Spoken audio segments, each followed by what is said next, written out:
माँ जैसा स्पर्श किसी का नहीं हो सकता। बेटा बड़ भागा है जिसके सर पर माँ हाथ घुमा दे।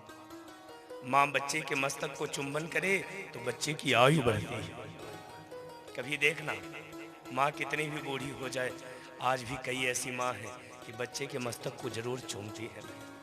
यशोदा की आंखें बूढ़ी हो गई, दिखाई देना बंद हो गया, लेकिन 100 वर्ष बाद जब कन्हैया मिला, यशोदा दौड़ कर गई और अपने लाला का मस्तक चूमने लगी।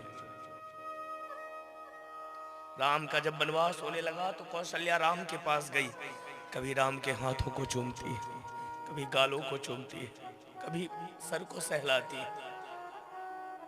माँ की ममता के लिए तो ये भी तरसता है भाई। कौन कहता है भगवान नहीं सोना? कौशल्या जैसी माँ मिले तो उसको भी सोना पड़ता है।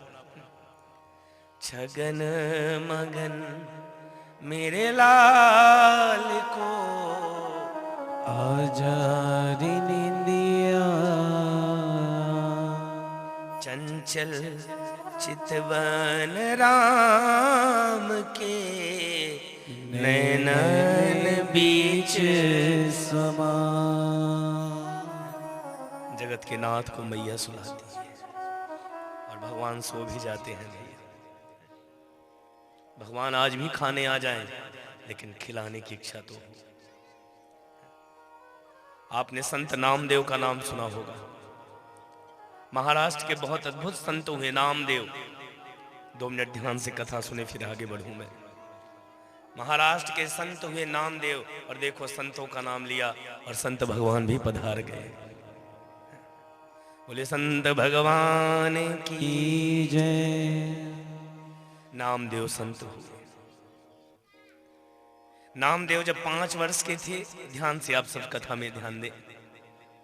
नामदेव महाराष्ट्र के संत हुए। नामदेव जब 5 वर्ष के थे, एक दिन नामदेव के पिता ने कहा, नामदेव आज मैं कुछ काम से जा रहा हूं, आज तो बिट्ठला को भोग लगा देना।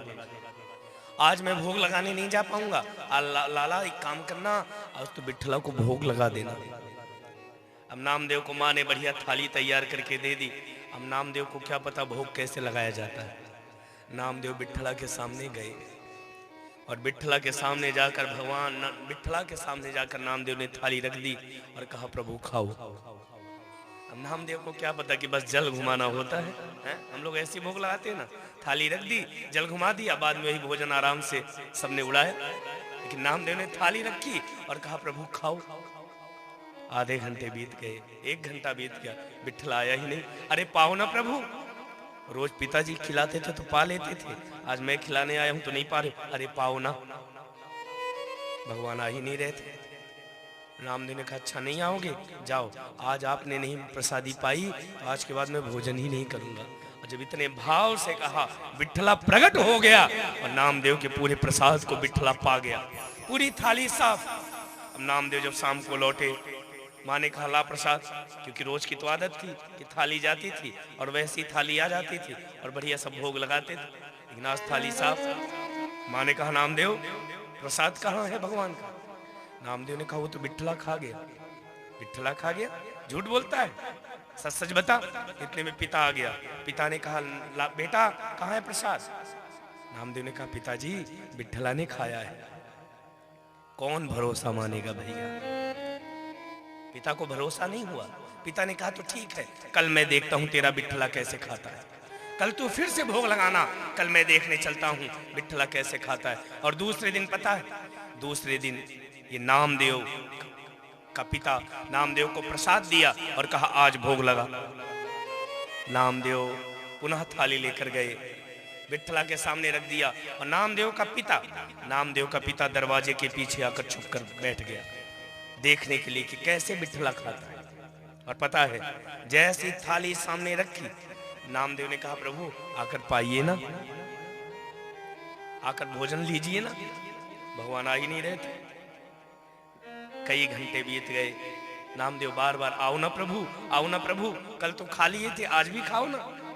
आंखों से अश्रु बहने लगा। भगवान की मूर्ति से आवाज निकली और कहा, नामदेव कभी तूने खाता भगवान देखा है? नामदेव के बिट्ठला ने आवाज दी, कभी तूने खाता भगवान देखा है? नामदेव ने कहा प्रभु मैंने तो बोलता भी नहीं देखा था, मैंने तो बोलता भी नहीं देखा था, तुम बोल सकते हो तो खा भी सकते हो। और विठला प्रकट हो गए और जैसे ही भोजन करने लगे, नामदेव का पिता विठला के चरणों में नहीं गिरा, अपने पुत्र के चरणों में गिर गया। क्योंकि कई बार शिष्य के कारण गुरु का भी कल्याण हो जाता है भैया। कई बार गुरु के कारण शिष्य का कल्याण होता है, तो कई बार शिष्य के कारण गुरु का भी कल्याण होता है। और पता है नामदेव का पिता अपने पुत्र के चरणों में गिरकर बोला, बेटा मेरे कान में मंत्र फूंक दे, मुझे गुरु मंत्र दे दे। वो तो आज भी आकर खा सकता है भैया। मैंने कहा था ना, खिलाने की इच्छा तो हो।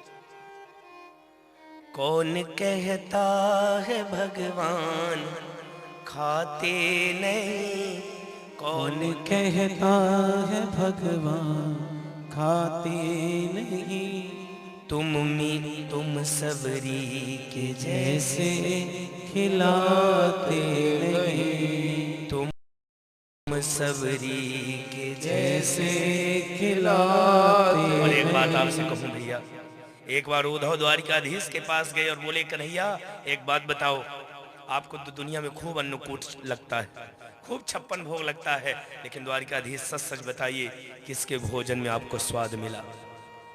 भगवान ने कहा उद्धव 56 भोग तो खूब जिमाते हैं लोग, लेकिन स्वाद तो 2 ही जगह मिला। कहाँ कहाँ?